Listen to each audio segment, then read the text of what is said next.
થયો છે ભીમ, હું એડવોકેટ પીએસ સોલંકી હાલમાં પાલનપુરમાં વકીલો ધારણા ઉપર બેઠા છે. એનું એક કારણ છે કે જે હાલની જે કોર્ટ છે, જે કોર્ટ કમ્પાઉન્ડ છે હાલનું, એ બદલી અને શેખ જગાણા રોડ ઉપર લઈ જવાની છે.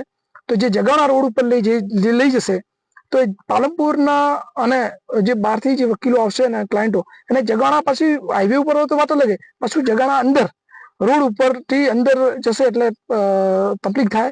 એટલે વકીલોને પણ ખૂબ મુશ્કેલી પડે અને ટાઈમ ટુ ટાઈમ કોર્ટમાં પહોંચી ના શકાય. એ જગ્યાએ જો કોર્ટ ખસેડવામાં આવે તો ખૂબ તકલીફ પડે.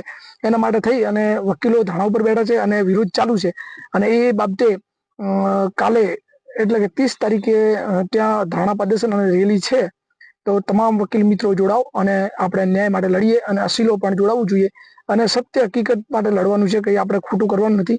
અને ખરેખર એ જગ્યાએ કોર્ટ છે, એ જગ્યાએ જ કોર્ટ બનાવવામાં સારી રીતે આવે, ત્યાં જ કોર્ટ રાખવામાં આવે તો લોકોને ન્યાય મળે. કારણ કે ત્યાં કલેક્ટર કચેરી, ત્યાં મામલતદાર કચેરી, ત્યાં એસપી કચેરી, ત્યાં એટલે એક જ જગ્યાએ કોઈ વ્યક્તિ કામથી આવે તો બધું કામ એક વારે થઈ જાય. હવે જગાણા કેટલું દૂર પડી છે, જગાણાથી ક્યારે પાલનપુર આવે અને પાલનપુરથી ક્યારે જગાણા થાય, એટલે એના કારણે એમના કામ અટકી જાય. એટલા માટે થઈ અને કોર્ટ ન ખસેડવા માટે મારું પણ સમર્થન છે. તમામ લોકો સમર્થન કરજો. જય ભીમ, જય ભારત, જય સંવિધાન.